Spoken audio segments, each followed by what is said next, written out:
Mula pertama saya mengucapkan selamat datang dalam rumah Tuhan. Selamat pagi, salam sejahtera dalam nama Tuhan Yesus Kristus buat semua kita. Semoga damai sejahtera Allah ada bersama-sama dengan kita di saat-saat kita mendengarkan firman Allah. Saudara, pada pagi hari ini kita akan mendengarkan firman yang sudah kita nikmati dalam hari-hari ini, yaitu di dalam kitab Injil Matius pasal yang ke-26. Kitab Injil Matius pasal yang ke-26. Injil Matius 26 ayat yang ke-6 sampai ayat yang ke-13. Saya menunggu semua temukan dalam Alkitab, di dalam Alkitab masing-masing, baca secara pribadi ya. Injil Matius pasal yang ke-6. Kitab Injil Matius pasal yang ke-6 ayat 26 ayat yang ke-6 sampai ayat yang ke-13. Injil Matius pasal 6 26 ayat 6 sampai ayat 13 ya. Ketika Yesus berada di Betania, di rumah Simon si kusta, datanglah seorang perempuan kepadanya, membawa sebuah buli-buli pualam berisi minyak wangi yang mahal. Minyak itu dicurahkannya ke atas kepala Yesus yang sedang duduk makan. Melihat itu, murid-murid gusar dan berkata, "Untuk apa pemborosan ini? Sebab minyak itu dapat dijual dengan mahal, dan uangnya dapat diberikan kepada orang-orang miskin." Tetapi Yesus mengetahui pikiran mereka, lalu berkata, "Mengapa kamu menyusahkan perempuan ini? Sebab ia telah melakukan suatu perbuatan yang baik kepadaku. Karena orang-orang miskin selalu ada padamu, tetapi aku tidak akan selalu bersama-sama kamu.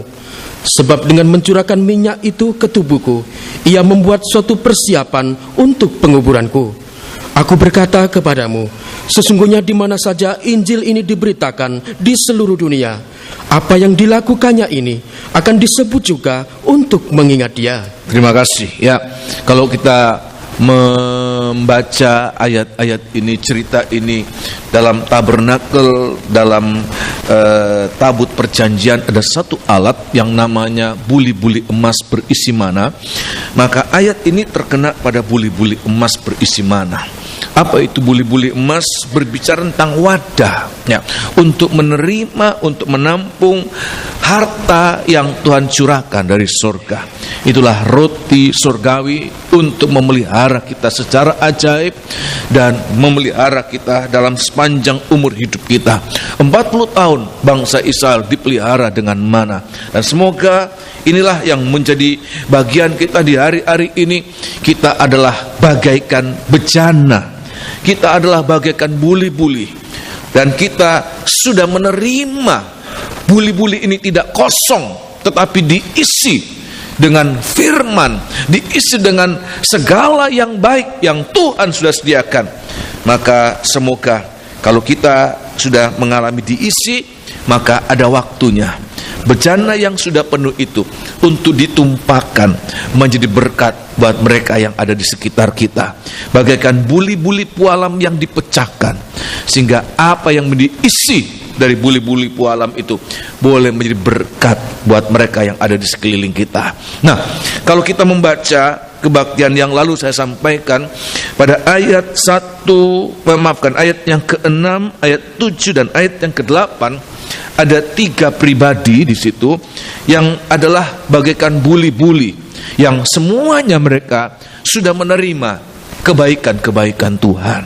Ya, yang pertama Simon si kusta. Dia menerima keajaiban yang namanya kesembuhan. Dia ditahirkan. Walaupun memang disebutkan Simon si kusta, tetapi sebenarnya dia tidak sedang dalam keadaan kusta. Dia sudah disembuhkan. Sebab kalau orang kusta, dia tidak diizinkan berada di dalam rumah, dia tidak diizinkan berada dalam perkampungan, dia harus dibuang. Tetapi kalau dia bisa bersama dengan keluarganya dalam rumahnya, bahkan mengundang Yesus untuk ada jamuan makan, maka itu menunjukkan dia sudah disembuhkan, sudah ditahirkan. Nah, ini yang harus kita mengerti, saudara ya. Simon ini gambaran tentang orang yang sudah mengalami kebaikan Tuhan, keajaiban Tuhan. Saya ulangi sekali lagi, kusta di zaman dulu adalah penyakit yang tidak dapat disembuhkan secara medis. Dia hanya dapat disembuhkan secara ajaib.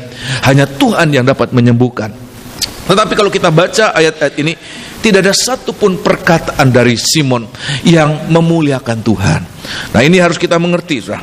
Kita sudah menerima kebaikan Tuhan. Coba kita renungkan berapa banyak kebaikan-kebaikan Tuhan yang kita alami.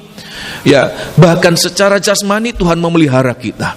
Tapi jangan menjadi orang yang sudah menerima kebaikan Tuhan dan tidak melakukan apa-apa untuk Tuhan. Hanya diam saja, tidak melakukan sesuatu untuk Tuhan. Kita sudah menerima kebaikan Tuhan dan tidak melakukan apa-apa. Ini pertama. Yang kedua adalah murid-murid digambarkan atau diwakili oleh Yudas Iskariot. Cerita yang sama dalam Injil Yohanes pasal 12. Murid ini disebutkan Yudas Iskariot. Siapa Yudas Iskariot? Orang yang sudah menerima kebaikan Tuhan, tetapi membalas kebaikan Tuhan dengan apa, saudara? Kejahatan. Dia menerima begitu banyak kebaikan Tuhan, tapi apa yang dilakukan oleh Tuhan kepada Tuhan? Dia mengkhianati Tuhan. Jangan membalas kebaikan Tuhan dengan kejahatan. Bukan hanya tidak melakukan apa-apa, tetapi Yudas membalas kebaikan Tuhan dengan kejahatan. Tuhan ajar kita apa, saudara?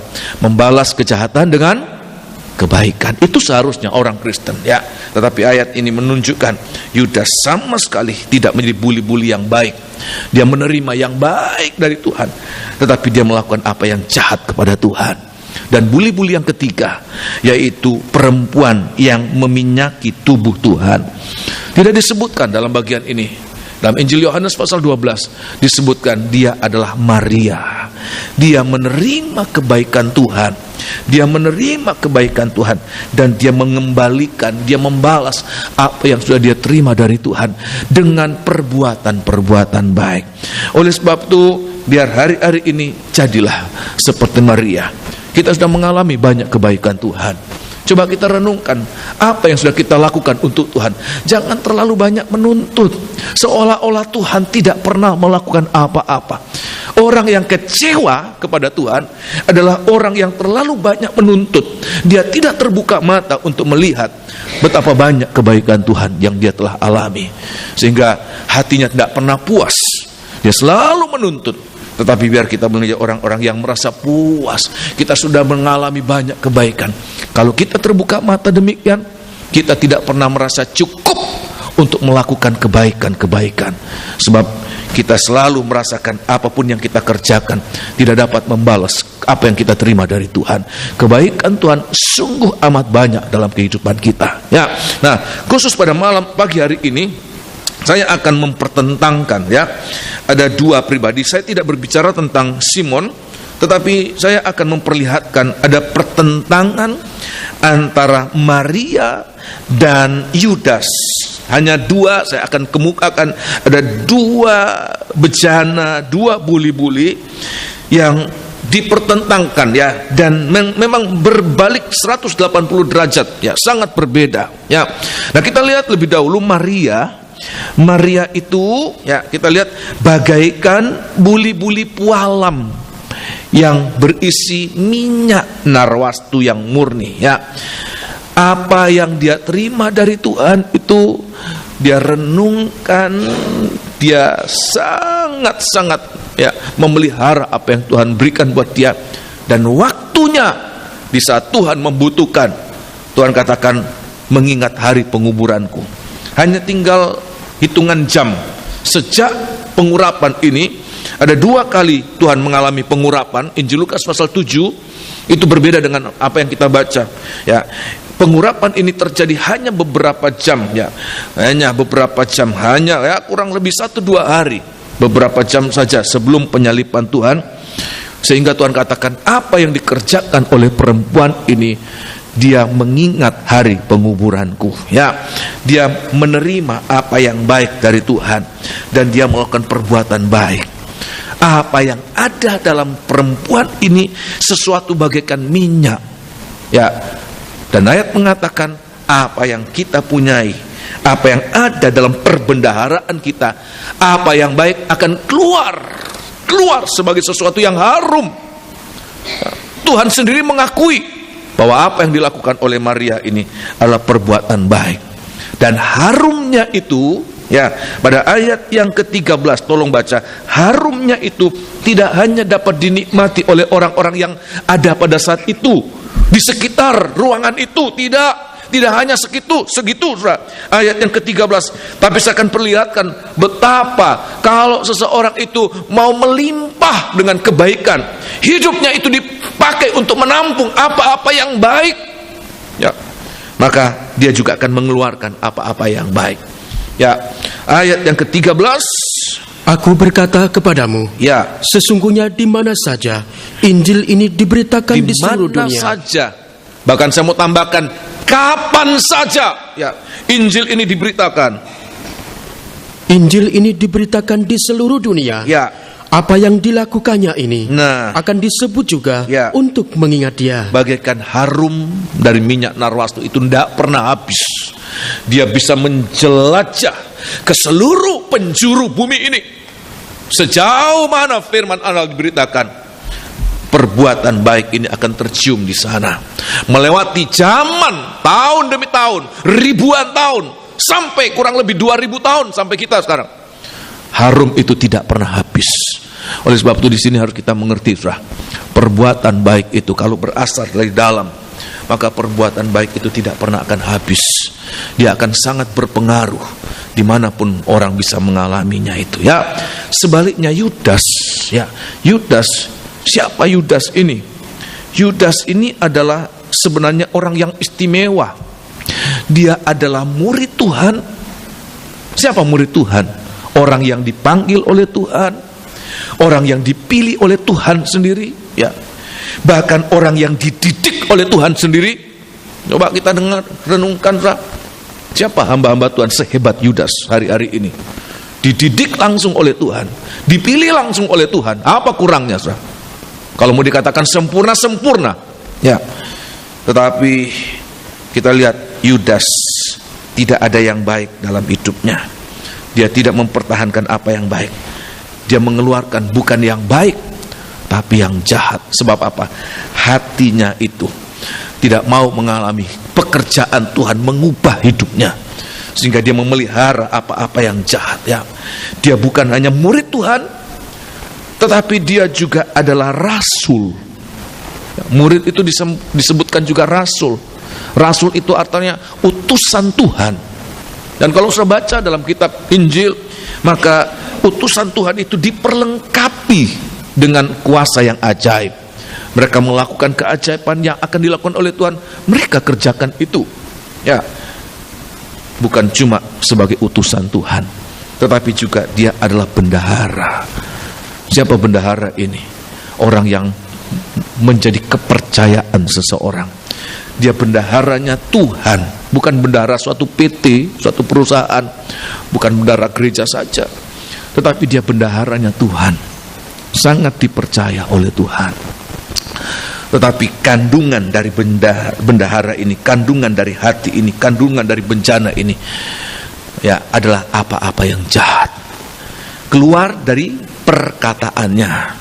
Jadi nanti satu saat segala sesuatu yang ada dalam hati, ada dalam hidupnya itu tidak tidak kelihatan, akan nampak pada perbuatannya. Kalau dia baik, nanti nampak dalam perbuatannya perbuatan yang baik. Kalau dia baik, nampak dalam perkataannya perkataan yang baik. Tetapi sebaliknya juga kalau jahat, akan nampak dalam perkataannya, ya, perkataan yang jahat, iri hati, pertengkaran, ya, kericuhan, kegaduhan itu keluar. Di dalam satu ayat Injil Markus pasal yang ke-7, tolong baca, ya, apa-apa yang tidak baik dalam hati. Oleh sebab itu biar hari-hari ini setiap kali kita mendengarkan firman Tuhan, biarkan Tuhan mengubahkan kita, merogoh apa-apa yang tidak baik untuk dikeluarkan, untuk Tuhan gantikan dengan yang baik, ya.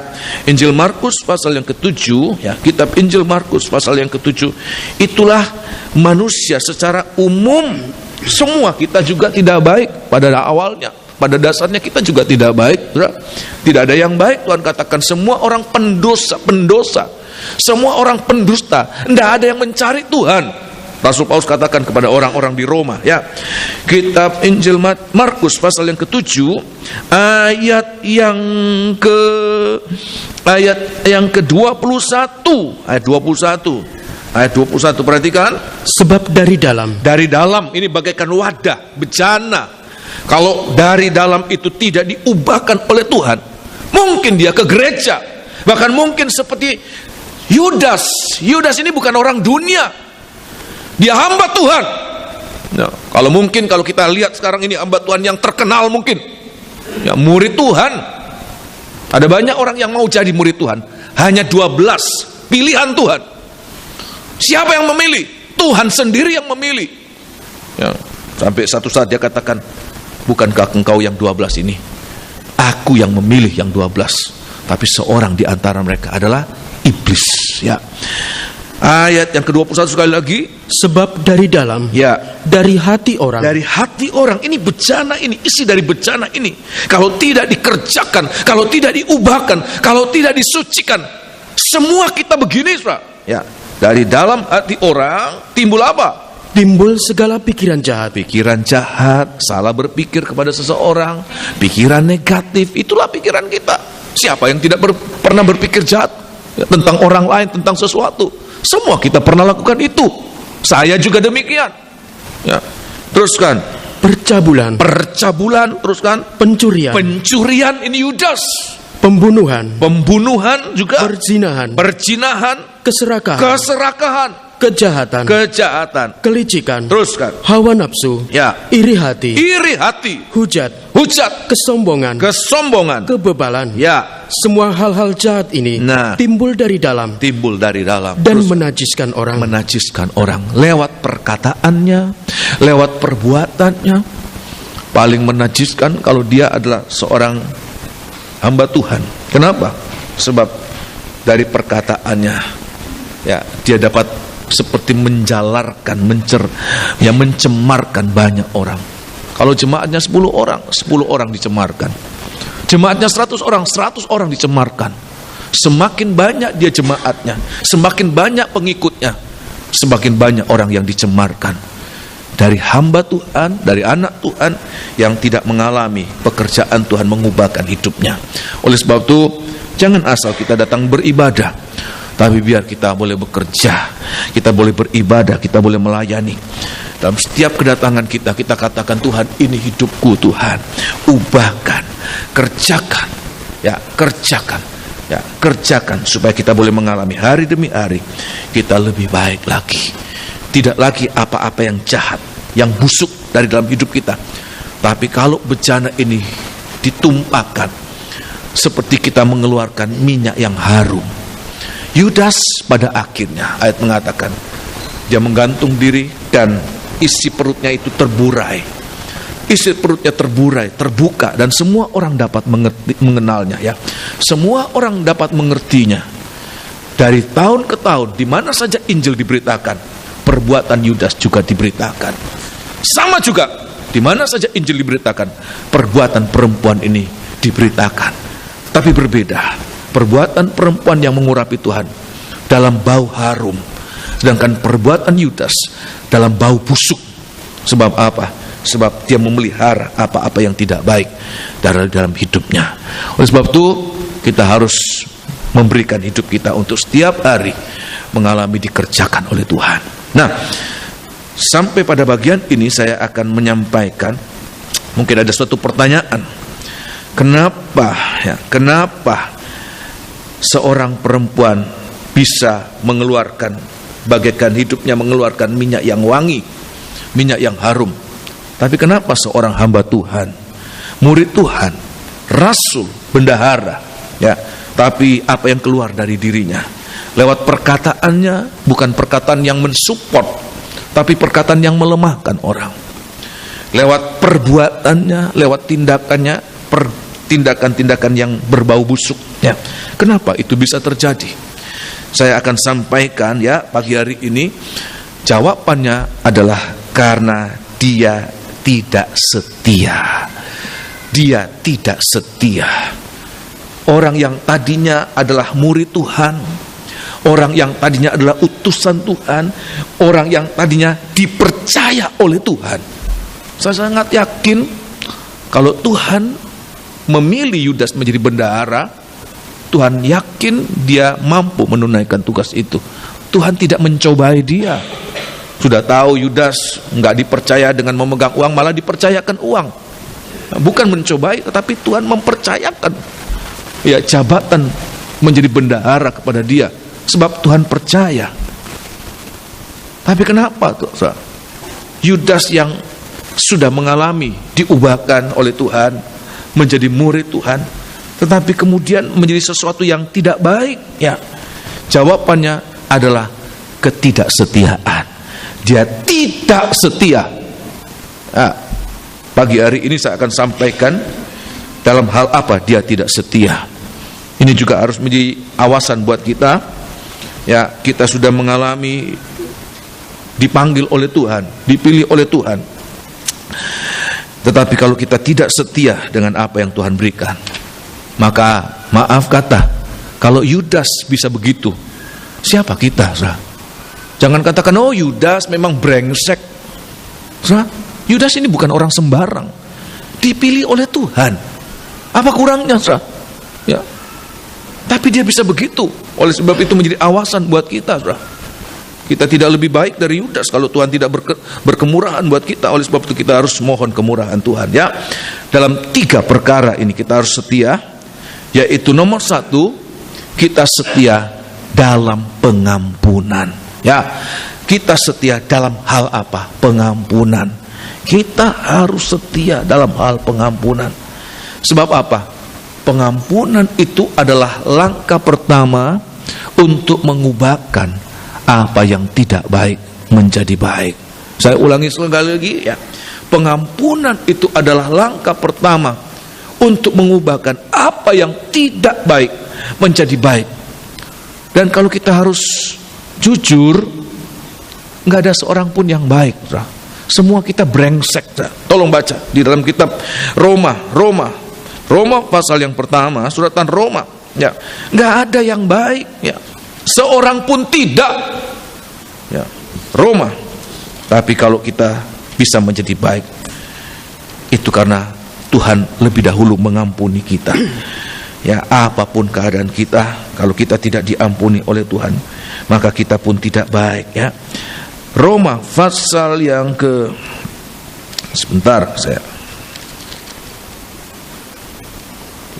Roma pasal yang ketiga. Ya, ayat yang ke-9.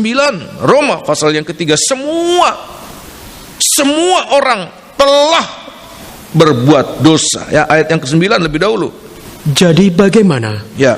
Adakah kita mempunyai kelebihan daripada orang lain? Nah, sama sekali tidak. Kalau kita lihat Yudas, apakah kita lebih baik dari Yudas? Sama sekali tidak. Ya, teruskan.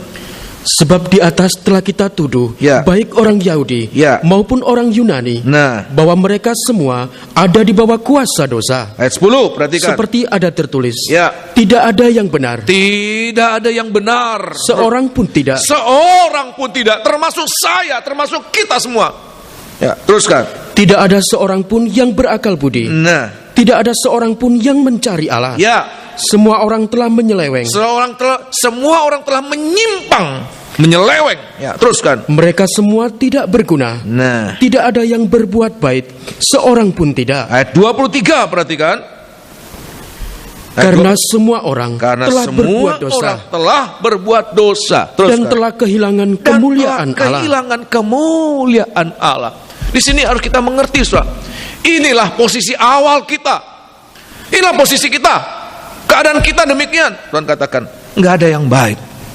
Kalau kita lihat sekarang, kenapa kita bisa menjadi baik? Bukan karena kita baik, tapi karena Tuhan yang bekerja, Tuhan yang membuat, Tuhan yang mengubahkan. Dari orang yang tidak baik boleh menjadi baik. Nah, langkah pertama mengubahkan yang tidak baik menjadi baik lewat yang namanya apa, saudara? Pengampunan. Sebab kalau kita tidak diampuni oleh Tuhan, mau kita berbuat amal, mau kita berbuat apa, ya, kalau becat ya tetap becat, kotor ya tetap kotor. Apa yang kita lakukan itu tidak akan mengubahkan keadaan kita, tidak. Tapi kalau kita boleh melakukan kebaikan, itu karena Tuhan sudah melakukan lebih dahulu, mengubahkan kehidupan kita. kebaikan orang yang bejat itu tidak akan ada artinya. Tetapi kalau kehidupan kita sudah diubahkan, maka sedikit kebaikan kita itu sangat berarti. Oleh sebab itu di sini kita harus setia dalam hal pengampunan. Tuhan sudah mengampuni kita. Amin kasih di atas kayu salib. Di dalam kitab 1 Timotius. Oleh sebab itu kita harus setia dalam pengampunan. Setia dalam pengampunan, jangan kembali lagi, jangan tidak setia. Kalau Tuhan sudah mengampuni, ini luar biasanya Tuhan. Kalau saya mengampuni seseorang yang menyakitkan hati saya, sedikit banyak saya pasti akan teringat apa yang dia lakukan sudah menyakitkan hati saya. Walaupun saya sudah berusaha untuk melepaskan, tapi sedikit banyak saya ada kenangan pahit yang dia lakukan kepada saya. Tapi ayat mengatakan Tuhan mengampuni kita seperti kita tidak pernah berbuat dosa. Dia menjadikan kita ciptaan baru, bukan recycle, bukan daur ulang, tapi ciptaan baru.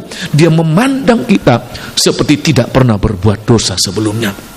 Di dalam kitab 1 Timotius lebih dahulu, oh luar biasa ini yang dikerjakan. Oleh sebab itu setia. Di sini rahasianya, apa yang tidak baik menjadi baik lewat pengampunan. Ya, 1 Timotius pasal yang pertama, ayat yang ke-12, Rasul Paulus pun mengaku dia bukan orang baik. Ya. Kita juga bukan orang baik. Ayat yang ke-12. Aku bersyukur kepada Dia yang menguatkan aku, yaitu Kristus Yesus, perhatikan, Tuhan kita. Karena Ia menganggap aku setia. Orang yang tidak setia, tetapi Tuhan anggap setia. Teruskan. Dan mempercayakan pelayanan ini kepadaku. Aku yang tadinya seorang penghujat. Dan seorang penganiaya. Dan seorang ganas, teruskan. Tetapi aku telah dikasihaninya. Karena semuanya itu telah kulakukan tanpa pengetahuan, yaitu di luar iman. Teruskan. Malah kasih karunia Tuhan kita itu, tetapi kasih karunia Tuhan kita itu telah dikaruniakan dengan limpahnya kepadaku, dengan iman dan kasih dalam Kristus Yesus. Ayat 15 perhatikan. Perkataan ini benar dan patut diterima sepenuhnya. Perhatikan. Kristus Yesus datang ke dunia untuk menyelamatkan orang berdosa. Dan di antara mereka, akulah yang paling berdosa. Terus. Tetapi justru karena itu, aku dikasihani. Teruskan. Agar dalam diriku ini, sebagai orang yang paling berdosa, Yesus Kristus menunjukkan seluruh kesabarannya. Terima kasih dan seterusnya. Sudah bisa baca di rumah ya. Sangat indah ayat-ayat ini ya. Nah, kita lihat di sini. Ada dua contoh, Maria dan Yudas. Ya, kalau sudah baca munculnya pertama kali Maria, khususnya ada banyak Maria dalam Alkitab, tetapi Maria yang mengurapi itu Maria yang ada di Betania. Maka kalau saya perhatikan maka sebenarnya Maria ini walaupun disebutkan dia orang yang dikasihi, keluarga ini sangat disayang oleh Tuhan, ini juga punya latar belakang yang tidak baik. Kitab Injil Lukas pasal yang ke-7, untuk pertama kalinya Yesus diurapi, dia diurapi oleh siapa saudara? Seorang perempuan yang terkenal, beken. Tetapi bekennya, terkenalnya bukan yang baik, terkenalnya sebagai pendosa. Pelacur lah, mungkin mucikari atau apa saja. Ini dikerjakan. Dan bapak-bapak gereja yang sudah mendahului kita mengumpulkan ayat-ayat ini dan mereka memeriksa ayat ini, walaupun Alkitab tidak menuliskan siapa nama perempuan, tapi mereka meyakini perempuan ini adalah Maria itu sendiri. Kotanya berbeda. Injil Lukas pasal 7 itu terjadi di Kapernaum. Sedangkan pengurapan yang kedua menjelang kematian Tuhan itu terjadinya di Betania. Tetapi mereka sangat meyakini bahwa itu adalah Maria yang sebenarnya. Saya tidak akan mempersoalkan ini benar atau tidak ya. Tetapi apa yang saya ingin sampaikan kalaupun bukan Maria, itu bukan masalah buat kita. Tapi apa yang harus saya sampaikan, bahwa Maria adalah orang yang sangat setia dalam hal pengampunan. dia sudah diampuni oleh Tuhan. Rasul Paulus pun demikian, dia sudah diampuni oleh Tuhan dan dia tetap pegang pengampunan itu. Dia tetap berpegang, sekali dia diampuni, dia pegang pengampunan itu. Sebab apa? Tuhan katakan, kalau kita tidak setia dalam hal pengampunan, maka walaupun kita sudah diubahkan menjadi baik, dari tidak baik menjadi baik, maka ayat mengatakan orang yang tidak mempertahankan pengampunan, dia nanti akan lebih buruk dari keadaan yang semula. Ini saudara, oleh sebab itu kita harus perhatikan ini. Yudas itu dia lebih buruk. Karuan Yudas tidak pernah menjadi murid Tuhan. Seandainya Yudas tidak menjadi murid Tuhan, Yudas tidak akan mengkhianati Tuhan. Ya, katakan dia orang brengsek. Dia brengsek, tetapi dia tidak mengkhianati Tuhan. Dia tidak menyerahkan Tuhan. Tetapi Yudas sudah mengalami pekerjaan Tuhan. Pekerjaan pertama adalah pengampunan. Tapi dia tidak setia. Ya, dia tidak setia mempertahankan apa-apa yang Tuhan sudah kerjakan. Dia kembali pada dosa-dosa yang lama. Ada satu ayat, tolong baca ya. Ayat di dalam kitab Injil Yohanes pasal 8. Oleh sebab itu di hari-hari ini yang harus kita ya pertahankan. Bejana hidup kita ini ya harus diisi dengan apa yang baik. Pengampunan itu bukan hal yang sepele, saudara. Itu pengampunan, itu harta yang berharga. Itu yang mengubahkan kita dari kehidupan yang tidak baik menjadi baik hanya lewat pengampunan ini ya. Injil Yohanes pasal yang ke-8. Oleh sebab itu jangan anggap gampang. Kan Tuhan kita Tuhan yang pemurah. Memang betul ya. Nanti toh kita lakukan, nanti kita minta ampun, nanti pasti diampuni. Kalau kita berpikir demikian, seolah-olah pengampunan itu adalah hal yang apa? Murahan. Gampang, lakukan saja, nanti kan diampuni. Yohanes pasal yang ke-8, Injil Yohanes pasal 8 ayat yang ke-11. Perhatikan Injil Yohanes, maafkan ya. Injil Yohanes pasal yang ke-5 lebih dulu kita baca ya. Injil Yohanes pasal yang ke-5. Injil Yohanes pasal yang ke-5 ayat yang ke-14. Injil Yohanes pasal 5 ayat 14. Nanti juga kita akan lihat ya. Setiap kali Tuhan, kalau sudah baca, sudah ingat, kalau Tuhan mengampuni seseorang, ada perkataan Tuhan katakan apa? Pulanglah, engkau sudah diampuni, dan jangan apa saudara? Berbuat dosa lagi. Kenapa? Sebab kalau kita berbuat dosa lagi, itu kita berarti tidak menghargai surat pengampunan. Ya, seseorang yang sudah dihukum mati, saudara, maka dia mengharapkan mendapatkan grasi. Mungkin grasi itu dalam bentuk beslit ya, ada sertifikat dia berikan. Saya sangat yakin orang yang pernah dihukum mati dan dia mendapatkan grasi dari presiden, dia tidak akan robek surat grasi ini ya. Dia tidak buang, tapi dia simpan. Sebab kalau dia kehilangan surat grasi itu, berarti dia harus menjalani eksekusi kematian ya. Oleh sebab itu pertahankan pengampunan itu loh, surat yang menyatakan kita tidak harus lagi dihukum mati dalam api neraka. Injil Yohanes pasal 8 ayat yang ke-11.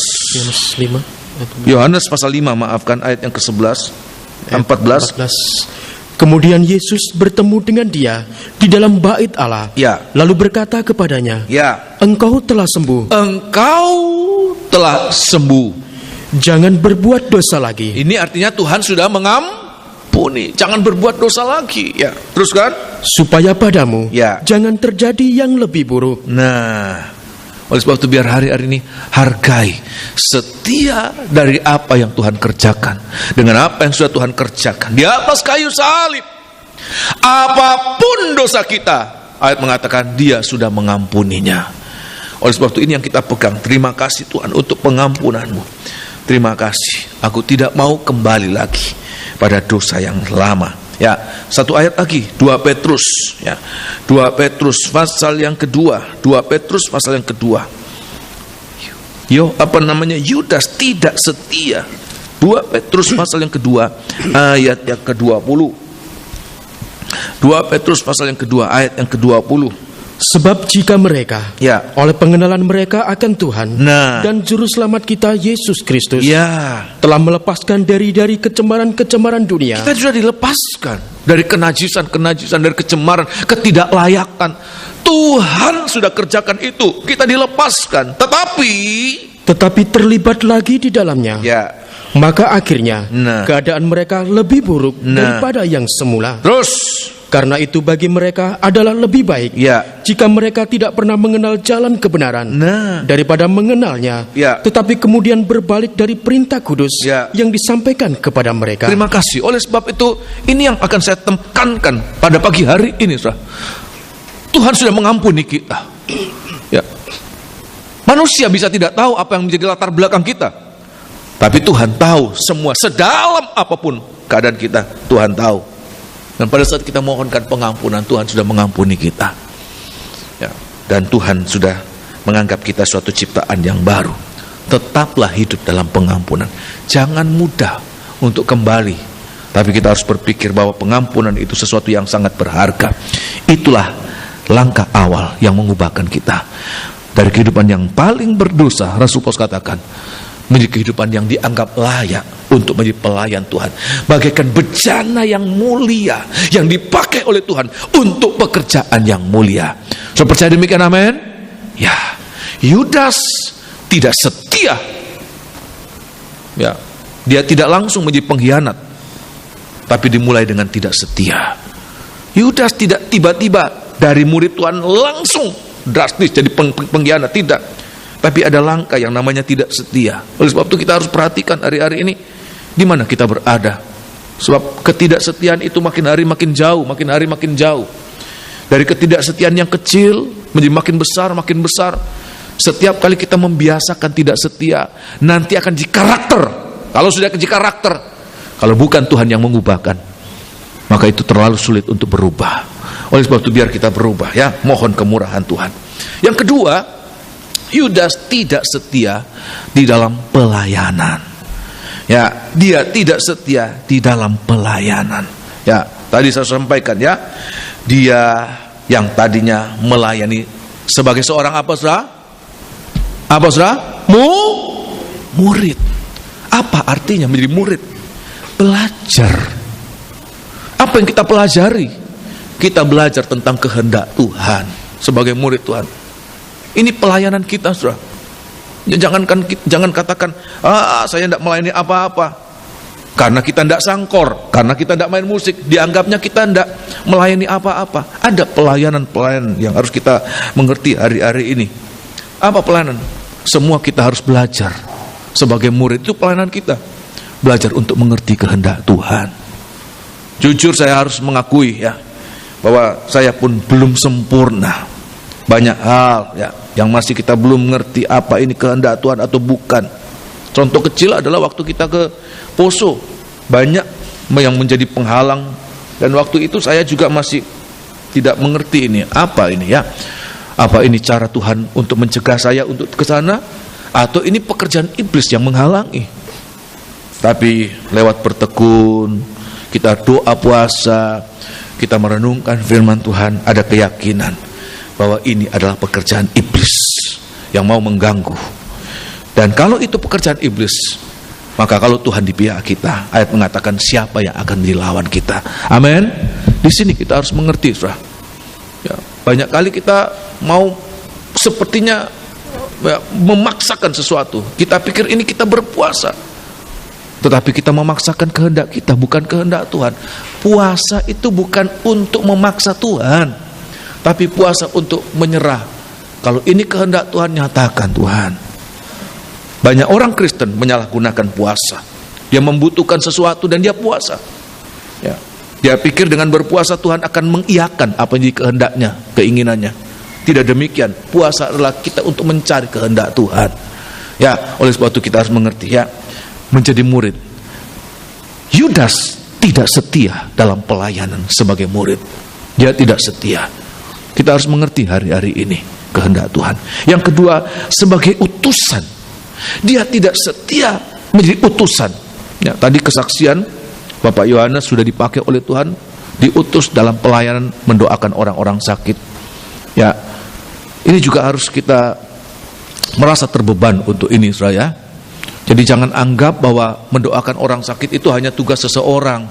Itu kan tugas gembala, itu kan tugas Pak Yohanes, itu tugas apa tua-tua. Kita harus punya beban menjadi utusan Tuhan. Dimanapun kita berada, kita harus bertugas sebagai utusan Tuhan. Amin. Saya teringat adik saya, memang dia masih kecil, masih muda waktu itu ya. Dia menemani seorang jemaat sekarat mau mati ya. Sudah menggap-menggap gini, tunggu om, dia katakan, tunggu om, tunggu papa. Dia mau doakan, dia pikir saya siapa? Tadi juga Bu Leni ya. Kita harus punya beban ini. Jangan menganggap kita ini siapa. Kalau Tuhan sudah mengampuni, berarti Tuhan melayakkan kita menjadi apa? Utusan. Lakukan. Kalau kita harus menunggu seseorang, padahal kita ada di situ, ya, jangan-jangan orang ini akan terlambat. Kerjakan apa yang Tuhan bukakan buat kita ya. Kita harus menjadi utusan Tuhan dimanapun kita berada. Orang mati disuruh tunggu papa. Ya ndak nututi, ndak nututi. Dimana kita berada, kita harus menjadi utusan Tuhan. Kerjakan sesuatu, lakukan sesuatu kebaikan. Amin. Ya, Yudas tidak setia. Pernah diutus oleh Tuhan, pernah dipakai oleh Tuhan. Kita jangan menjadi orang yang pernah dipakai Tuhan. Ya, dan kita selalu berkisah, dulu saya kalau mendoakan ya langsung sembuh. Sekarang bagaimana om? Dia tidak setia lagi dalam pelayanan. Setia dalam pelayanan. Setiap kali kita setia dalam pelayanan, maka kita makin dipakai oleh Tuhan. Dalam kebodohan kita, dalam ketidakmampuan kita, tapi kita setia. Ini rahasianya, saudara. Bukan kemampuan, bukan kepandaian, tapi kesetiaan. Itu yang Tuhan minta. Ya. Di saat kita setia dari orang yang tidak tahu apa-apa, nggak bisa apa-apa, tapi dia setia, di situ Tuhan tambahkan pemakaian Tuhan. Setia, jangan tidak setia. Seringkali dalam pelayanan, ya sebagai utusan ada halangan. Tuhan katakan justru dalam halangan itu Tuhan ingin mendemonstrasikan kuasanya. Amin. Ada roh jahat, Tuhan katakan panggil, usir kuasa jahat itu. Ada racun, Tuhan katakan racun tidak akan mempan bagi setiap utusan. Oleh sebab itu di sini kita harus setia. Pada saat kita setia, di situ Tuhan akan mendemonstrasi. Kita akan lihat, iya kok bisa saya lakukan itu? Kok bisa? Ada orang yang membutuhkan nasihat dan kita sudah mengalami itu, bersaksi. Sudah kan heran-heran, kok bisa saya ngomong? Padahal saya tidak bisa ngomong, kok bisa? Tuhan yang bekerja, Tuhan sedang mengutus kita. Amin. Setia di situ. Ya, Yudas tidak setia sebagai orang yang dipercaya oleh Tuhan. Ada kepercayaan Tuhan. Tuhan mempercayakan harta, Tuhan mempercayakan talenta, Tuhan mempercayakan kebiasaan. Gunakan itu. Kita ini cuma bendahara, bukan pemilik. Ya. Bendahara itu bukan pemilik. Kalau Tuhan kadang keluarkan uang, apa bendahara berhak mengatakan, bos, tidak boleh ini, tidak bisa? Dia cuma pemegang. Tuhan katakan keluarkan uang itu, kamu cuma pemegang. Dia harus lakukan itu. Amin. Ya, kita dipercaya oleh Tuhan menerima apa-apa. Kita menerima harta, kita memiliki kepandaian. Tuhan mau pakai semua yang kita punya. Kalau Tuhan sedang gerakkan kita, lakukan itu. Kalau tidak, nanti bendahara itu tidak dipercaya lagi. Kamu cuma dikasih pegang, kamu pikir itu uangmu sendiri, kasih orang lain. Oleh sebab itu biar hari-hari ini kita harus setia. Nah, kita akan lihat, saya akan perlihatkan, sebaliknya Maria ini, saya melihat di situ dia setia dalam kepercayaan yang Tuhan berikan. Dia setia. Di dalam kitab Injil Lukas pasal yang ke-10, untuk pertama kali Maria disebutkan, ya. Makin hari pemakaian yang ada pada Maria itu makin besar, makin hebat. Sedangkan pada Yudas, karena dia tidak setia dalam pelayanan, makin hari makin berkurang-kurang, makin hari makin menurun. Ya, jangan pikir tidak bisa apa-apa. Apa itu? Siapa dia? Tidak bisa apa-apa. Asal dia setia, dia akan lebih dipakai oleh Tuhan. Tapi orang-orang yang dianggap dia hebat, tapi tidak setia, dia akan makin berkurang-kurang dalam pemakaian. Bahkan sampai satu saat bukan cuma berkurang-kurang, dia akan pergi, dia akan tinggalkan pelayanan itu. Ya, di dalam kitab Injil Lukas pasal yang ke-10, ya, Injil Lukas pasal yang ke-10, kitab Injil Lukas pasal yang ke-10. Oleh sebab itu di hari-hari ini jangan mau ngomong, Tuhan saya tidak bisa apa-apa. Ada banyak ya pelayan keyboard ini, Mbak Dita ini bukan orang yang punya talenta main musik ya. Sebenarnya dia terpaksa main musik di Kemelaten ya. Terpaksa, kita juga terpaksa, istri saya juga terpaksa bisa main musik ya. Asal mau saja setia ya. Tuhan akan memakai kita dari tidak bisa jadi bisa. Amin. Ya, banyak dari antara kita yang begitu juga ya. Injil Lukas pasal yang ke-10. Kitab Injil Lukas bukan masalah bisa atau tidak bisa, pinter atau tidak pinter, tapi asal setia saja ya. Injil Lukas pasal yang ke-10 ayat yang sudah lihat ayat 38, di mana kesetiaan dari Maria ini ya dalam pelayanan. Dianggapnya bukan pelayan, dianggapnya nggak cuma enak-enakan lah. Yaitu pada ayat ayat yang ke-39, tolong baca ya. Ayat 39. Perempuan itu mempunyai seorang saudara yang bernama Maria. Ya. Maria ini duduk dekat kaki Tuhan Dan perhatikan, terus mendengarkan di sini kesetiaannya, dan terus tidak henti-hentinya dia terus menerus mendengarkan perkataan Tuhan. Tidak tahu berapa lama Tuhan berbicara, 1 jam, 2 jam, 3 jam, 4 jam, tidak tahu ya. Tetapi karena dia setia, mulai saat mendengarkan firman Allah. Terima kasih. Sebaliknya Marta itu begitu agresif ya, pontang-panting, lakukan itu, lakukan ini, banyak inisiatif. Tapi kita lihat Tuhan katakan Maria sudah memilih tempat yang terbaik, yang tidak akan diambil daripadanya. Kenapa? Dia setia dalam pelayanan. Dan pelayan pertama yang Tuhan ingin kita lakukan hari-hari ini adalah apa? Mendengarkan firman Tuhan sampai kita mengerti kehendak Tuhan. Sebab buat apa kita lakukan pekerjaan Tuhan? Buat apa kita aktif kalau apa yang kita kerjakan itu tidak sesuai dengan keinginan Tuhan? Kita sudah capek, pontang-panting, tapi Tuhan katakan, Maria, Marta, Marta, kamu menyusah-nyusahkan dirimu sendiri dengan banyak perkara. Kita anggap kita melayani Tuhan, oh saya melayani Tuhan di sana sini, apapun kita kerjakan. Tuhan katakan, kamu nyusah-nyusahin dirimu sendiri. Kenapa? Apa yang kita kerjakan bukan menjadi kehendak Tuhan. Kita rugi. Tapi kita lihat Maria mulai mendengar firman Tuhan. Dari mendengar firman Allah, saya mau sampaikan, kalau kita mendengarkan firman Allah, yang terutama bukan supaya kita mengerti materi khotbah, bukan itu terutama. Bukan supaya kita tahu, oh itu maksudnya ini toh, oh itu begini toh, bukan. Tapi apa kehendak Tuhan dari apa yang kita dengarkan, itu yang terutama. Kalau kita semua mengerti kehendak Tuhan, maka kita akan hidup dalam kehendak Tuhan. Hidup kita akan efisien dengan tidak melakukan banyak hal, tapi kita menyenangkan Tuhan. Oleh sebab itu di hari-hari ini dimulaikan dengan apa? Setia melayani Tuhan. Apa pelayanan kita? Dengar dulu. Sebelum melakukan, dengar dulu. Jangan lakukan sebelum mendengar.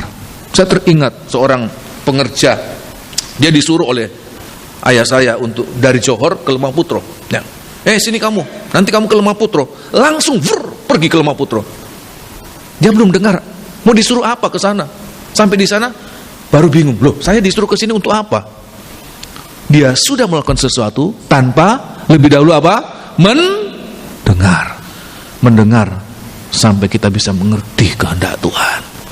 Pagi hari ini bukan tanpa maksud Tuhan izinkan kita ada di tempat ini untuk dengar firman Allah, dengar, mengerti kehendak Tuhan, apa yang Tuhan ingin sedang tekankan. Dan kalau Tuhan sudah tekankan, lakukan itu. Kita akan diberkati, kita akan bertambah-tambah di sana. Amin. Ya. Yang kedua, ya di dalam kitab Injil Yohanes pasal yang ke-11 di sini, ya jadi apa yang saya sampaikan ini adalah ini yang dilakukan oleh Maria. Dia setia, dimulai dari apa yang dianggap tidak lakukan apa-apa, cuma ngobrol dengan Tuhan. Dia marah-marah dengan Tuhan, Tuhan, engkau enggak peduli dengan saya, pontang-panting, engkau cuma ngobrol dengan Maria, suruh dia membantu saya. Ya, di dalam kitab Injil Yohanes pasal yang ke-11, kitab Injil Yohanes pasal 11, ya, yaitu pada saat kematian Lazarus lah. Waktu kematian Lazarus, ya, ini berbicara tentang pengalaman kematian. Hari-hari ini mungkin kita sedang mengalami pengalaman kematian.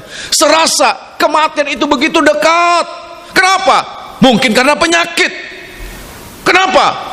Mungkin karena pekerjaan, rasanya hambruk sudah, ya. Mungkin karena apa? Dalam nikah kita diancam dengan kehancuran. Dalam pengalaman kematian itu, apa yang harus kita lakukan, saudara? Jangan mempersalahkan Tuhan. Orang yang mempersalahkan Tuhan dalam pengalaman kematian tidak mengalami apa-apa, tidak menggerakkan hati Tuhan. Tapi kita lihat Injil Yohanes pasal yang ke-11, apa yang dilakukan oleh Maria waktu mengalami pengalaman kematian. Perkataannya sama dengan Marta. Ya, seolah-olah juga sama mempersalahkan Tuhan. Tuhan, kalau seandainya engkau datang, saudaraku tidak mati. Tapi kita lihat sikap dari Maria ini. Sikap dari Maria ini juga harus menjadi sikap kita hari-hari ini. Tolong baca. Di saat kita mengalami pengalaman kematian, ada banyak orang yang tinggalkan Tuhan dalam pengalaman kematian. Apa pikirnya ikut Tuhan, dibela Tuhan? Saya dibiarkan mengalami kematian. Saya dibiarkan mengalami sakit penyakit. Saya dibiarkan dihina orang. Saya dibiarkan ditekan, ya.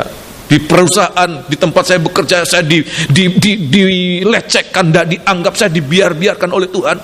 Dan dia tinggalkan Tuhan, persalahkan Tuhan, nggak ngalami apa-apa. Tetapi malah makin merosot. Tapi kita lihat apa yang dilakukan oleh Maria, ya. Ayat yang ke-31, ayat 31, temui Tuhan.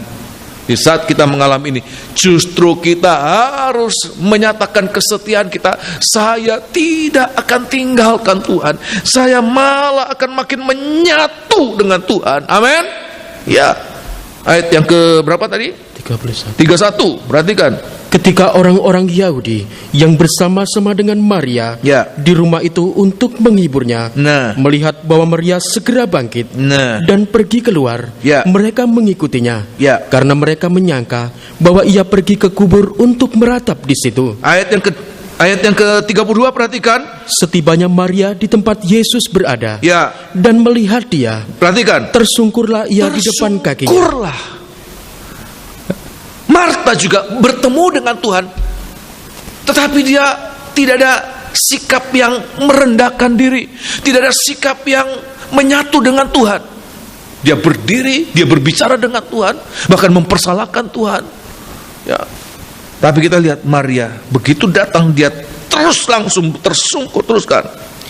Tersungkurlah ia di depan kakinya, ya, dan berkata kepadanya, Tuhan, sekiranya engkau ada di sini, ya, saudaraku pasti tidak mati. Perkataannya sama dengan apa yang dikatakan oleh Marta, tetapi sikapnya berbeda. Ayat 33, ketika Yesus melihat Maria menangis, dan juga orang-orang Yahudi yang datang bersama-sama dengan dia, ya, maka maskulah hatinya. Ia sangat terharu dan berkata, terima kasih, dan seterusnya. Biar kita dalam saat kita mengalami pengalaman kematian, seperti kita mengalami suasana duka, ya, di situ adalah saat kita merangkul Tuhan. Kita nyatakan kesetiaan kita kepada Tuhan. Di saat kita setia kepada Tuhan, itu yang menjamah hati Tuhan. Tuhan itu tersentuh melihat sikap dari Maria, dan saat itu keajaiban terjadi. Oh, haleluya, apa-apa yang tidak mungkin. 4 hari sudah mengalami kematian, sudah berbau busuk. Ya, dokter mengatakan kalau manusia itu mati dalam beberapa menit saja, maka ada begitu banyak saraf-saraf yang mengalami kerusakan. Dan kalau dia bangkit, dia tidak sempurna lagi, sebab sudah banyak yang rusak, saraf-saraf yang hancur, putus. 4 hari nggak mungkin diperbaharui, tidak mungkin, rusak, busuk. Tapi kalau Tuhan terjamah hatinya, maka apa yang tidak mungkin Tuhan sanggup kerjakan menjadi baik. Amin, kasih Tuhan ubahkan. Oleh sebab itu biar hari-hari ini dalam pengalaman kematian, justru di situ kesempatan kita menangis, kita rendahkan diri. Nah, maka kita akan seperti menarik kuasa Tuhan. Apa yang tidak mungkin akan menjadi mungkin. Ya. Apa yang tidak mungkin, andalkan Tuhan. Ya. Kebaktian kaum muda saya sampaikan kemarin, ya. Rasul Paulus katakan, sebab aku tahu kepada siapa aku percaya. Allahku yang kepadanya aku percaya adalah Allah yang dapat diandalkan. Amin. Setia. Jangan malah mempersalahkan Tuhan. Apa hasilnya? Melayani. Apa hasilnya? Tetapi kita, Tuhan, ini aku dengan segala ketidakmampuanku. Maka itu yang akan menjamah hati Tuhan. Ya. Dan yang terakhir, dalam Injil Yohanes pasal 12, kita sudah baca kemarin, ya. Di situ setianya dia dalam pelayanan sampai dia bisa mempersembahkan apa-apa yang terbaik. Saya membaca ini, saya merasakan ada teguran dari Tuhan. Banyak melayani, tapi belum tentu pada saat setiap kali kita melayani kita memberikan yang terbaik. Seringkali kita memberikan yang sisa-sisa tenaga, sisa-sisa kemampuan, sisa-sisa. Tapi Maria, dia meminyaki Tuhan dengan minyak narwastu. Ini yang terbaik yang dia miliki. Dia persembahkan kepada Tuhan. Imam-imam, saya mau sampaikan, pelayanmu adalah pelayanan yang berharum kepada Tuhan. Kalau kita memberikan yang terbaik. Kita mulai belajar hari-hari ini. Setia. Tuhan, saya mau, ini kerinduanku. Setiap kali saya melayani, memberikan yang terbaik. Maka setiap kali kita memberikan yang terbaik, kita akan lihat pelayanan kita akan meningkat. Pelayanan kita akan meningkat. Jangan asal melayani, yang penting melayani. Tapi saya ingin memberikan yang terbaik. Maka kita akan lihat makin hari makin meningkat, makin hari makin meningkat, makin hari makin meningkat. Orang-orang bisa merasakan, iya dulu enggak begitu, tapi sekarang lebih baik lagi. Jangan sampai kok lebih bagus yang dulu ya. Waktu dia masih muda bagus, tapi enggak seperti sekarang, kacau pelayanannya ya. Waktu dulu lebih baik dari sekarang. Kita belajar, Tuhan, saya mau lebih baik lagi, lebih baik lagi. Kenapa bisa terjadi? Kalau ada kesetiaan, ingin memberikan yang terbaik. Saya tidak ingin menghakimi, saudara. Tapi saya melihat ada dua macam hamba-hamba Tuhan, dan saya berdoa, Tuhan, semoga saya di bagian yang kedua. Ada hamba Tuhan yang pelayanannya lebih hari lebih menurun, tapi ada hamba Tuhan pelayanan yang lebih hari lebih memuncak. Bukan masalah umur, justru makin tua. Kalau waktu muda banyak perkataan, ya, tetapi tidak menyentuh. Tapi makin tua, ya, perkataannya mungkin tidak banyak, terbata-bata. Tapi setiap perkataan itu seperti kena. Biar. Kenapa? Dia selalu memberikan yang terbaik kepada Tuhan. Oleh sebab itu biar ini yang menjadi kerinduan kita. Tuhan, saya rindu memberikan yang terbaik. Setiap kali kita ingin memberikan yang terbaik, setiap kali itu kita akan mengalami peningkatan. Amin. Adik-adik remaja, anak-anak remaja yang punya hobi renang atau lari, masing-masing punya rekor. Kalau dia ingin memberikan rekor yang terbaik, dia pasti akan mengalami peningkatan. Tidak asal renang, tidak asal lari, tapi selalu dalam setiap lari, saya ingin berlari paling baik. Paling tidak, dia akan memperbaiki rekornya sendiri. Pasti akan lebih baik. Setiap kali dia berlari, setiap kali dia renang, saya ingin berenang lebih cepat, lebih cepat. Saya ingin berlari lebih cepat lagi. Ya. Maka dia akan mengalami makin hari makin meningkat. Kalau cuma asal lari, asal renang, yang penting lari, yang penting renang. Ya. Kadang baik, kadang tidak. Kadang baik, kadang tidak. Saya juga merasakan dia, Tuhan, itulah pelayanan kami, Tuhan. Kadang urapan, kadang kering, kadang baik, kadang seperti tidak ada persiapan. Itulah pelayanan saya, Tuhan, ampuni saya, Tuhan. lewat pelayanan Maria, saya disadarkan. Sebab kalau kita tidak melayani seperti Maria, pasti akan melayani seperti apa, saudara? Yudas. Sempat dipakai oleh Tuhan, tapi pada akhirnya tinggalkan pelayanan. Pada akhirnya terhilang. Pada akhirnya menyangkal Tuhan. Pada akhirnya dia menyerahkan Tuhan. Oleh sebab itu biar hari-hari ini saya ingin Tuhan kembali, lebih baik, lebih baik. Sebab itu yang menjadi kehendak Tuhan buat kita. Setia. Amin, kasih. Nah, dan yang ketiga, saya mau cepat saja ya, sudah 1 jam. Yang ketiga adalah setia di dalam persekutuan dengan Tuhan. Setia dalam bersekutu dengan Tuhan. Setia dalam bersekutu dengan Tuhan. Ada banyak kali ini, khususnya buat kami pengkhotbah ya. Kami hamba-hamba Tuhan yang memberitakan firman Allah. Ada seorang bertanya, kenapa makin banyak dia berkhotbah, bukannya makin baik, tapi makin, maaf kata, seperti pedang itu makin tumpul. Seharusnya kan makin banyak jam terbangnya makin baik dia. Tapi kenapa seperti pisau atau pedang itu makin tumpul? Kenapa? Sebab dia banyak dipakai tetapi tidak ada kesempatan untuk mengasah diri. Bersekutu dengan Tuhan. Ada waktu untuk bersekutu dengan Tuhan. Ya, Maria dalam setiap kesempatan dia melihat Tuhan Yesus.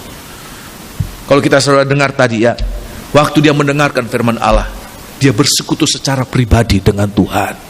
Secara pribadi. Sampai seperti Tuhan berbicara secara pribadi.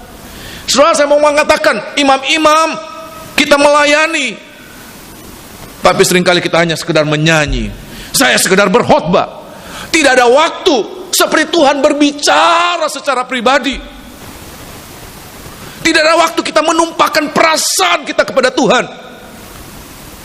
Seperti pada saat Maria mengalami keadaan duka. Ya, Maria dalam setiap kesempatan tujuan, ya, setiap kesempatan ada Tuhan Yesus. Dia selalu menjalin hubungan secara pribadi dengan Tuhan. Mendengar firman Tuhan, merasakan, menumpahkan perasaannya kepada Tuhan. Dan dia mengurapi Tuhan secara pribadi. Sebaliknya Yudas, ada beberapa kali, ya, banyak kali, di saat murid-muridnya sedang berkumpul dengan Tuhan, dia tinggalkan Tuhan. Yang notabene dia pergi kepada siapa? Musuh-musuhnya siapa? Tuhan. Perhatikan, di sini rahasianya, saudara. Kita harus mulai belajar, Tuhan, saya mau setia bersekutu dengan Engkau secara pribadi. Dalam doa, baca firman Allah. Saya terima kasih kalau sudah punya kebiasaan setiap hari berdoa secara pribadi. Kalau tidak pagi hari, malam hari, dan ada kesempatan untuk baca firman Allah. Tapi jangan bacanya sekedar baca seperti orang kejar target, saudara. Tapi sampai kita boleh merasakan dalam saat kita membaca, kita ada kontak dengan Tuhan secara pribadi. Saat kita berdoa, kita boleh merasakan Tuhan itu dekat. Ya, jangan hanya Tuhan lindungi kami mau tidur, jaga kami, bangunkan besok pagi, dan pluk, selesai. Tidak merasakan ada kontak dengan Tuhan. Kita harus belajar hari-hari ini setia, jalin hubungan kita dengan Tuhan. Kalau kita merasakan ada hubungan dengan Tuhan, hubungan itu yang membuat kita tertarik lebih lagi. Coba kalau doa sampai kita nangis, sampai kita merasakan kontak dengan Tuhan. Gak kepengen berhenti berdoa, kepengen terus lanjut. Besok lagi Tuhan, saya ingin suasana itu ada. Besok lagi Tuhan, setiap hari saya merindukan Tuhan. Kalau kita baca firman Allah, kita seperti merasakan Tuhan berbicara secara pribadi. Kita dengar firman Allah seperti Tuhan berbicara dengan kita. Kita ingin Tuhan, seandainya ini, suasana ini kita alami setiap kali. Saya rindu kita alami setiap hari, setiap kali. Sudah akan makin bertambah-tambah di dalam Tuhan. Tapi kalau sudah makin jauh, dengar firman Allah gak tertarik, dengar firman Allah gak interest, gak terjamah. Tubuhnya ada, tapi makin hari makin berkurang gairah itu. Tinggal tunggu waktu, dia akan keluar. Tapi kalau kita makin hari makin tertarik, seperti Raja Daud mengatakan, aku akan tinggal di dalam rumah Tuhan sepanjang umur hidupku. Amin. Haleluya. Dia tidak ingin keluar. Dan Tuhan katakan, siapa yang tidak bersama-sama dengan aku. Ini klaim, ini saya rasakan suatu pernyataan yang keras dari Tuhan. Tuhan katakan, siapa yang tidak bersama dengan aku, dia akan melawan aku. Yudas, dia pergi tinggalkan persekutuan dengan Tuhan. Dia menjadi orang yang melawan aku, katanya Tuhan. Siapa yang tidak bersama dengan aku, dia akan melawan aku. Oleh sebab itu, biar hari-hari ini kita harus mulai belajar. Saya mau gugah, seberapa kita yang ada di tempat ini, jalin hubungan dengan Tuhan secara pribadi, setia. Kalau kita tidak merasakan hubungan dengan Tuhan secara pribadi, nanti hubungan itu makin dingin. Lama-lama, ya, bukannya hubungan itu hangat, tapi dari mengasihi. Saya sangat yakin Yudas pada awalnya dia mengasihi Tuhannya, dia mengasihi Tuhan Yesus, tapi pada akhirnya dia menyerahkan. Dia memilih 30 keping perak dibandingkan dengan gurunya, dibandingkan dengan Tuhannya, dibandingkan dengan segala-galanya. Oleh sebab itu, biar hari-hari ini kita mohon, Tuhan, saya mau setia. Siang hari ini ada tubuh dan darah Tuhan. Kita mau rasakan ini, Tuhan. Saya mau menyatu dengan Engkau. Saya tidak mau tidak menyatu dengan Engkau. Ya, tapi kita mau menyatu dengan Tuhan. Tuhan katakan, di luar aku, engkau tidak dapat berbuat apa-apa. Menyatu dengan Tuhan. Dia pokok anggur. Dia segala-galanya untuk kita. Ya, kita akan bangkit berdiri. Kita akan menikmati tubuh dan darah Tuhan. Pelayan perjamuan suci segera tampil ke depan. Nyanyikan satu lagu. Persiapkan diri. Jangan kita menikmati perjamuan ini secara biasa, tapi kita rasakan inilah saat kita bersekutu dengan Tuhan secara pribadi. Ya, haleluya. Nyanyikan satu lagu.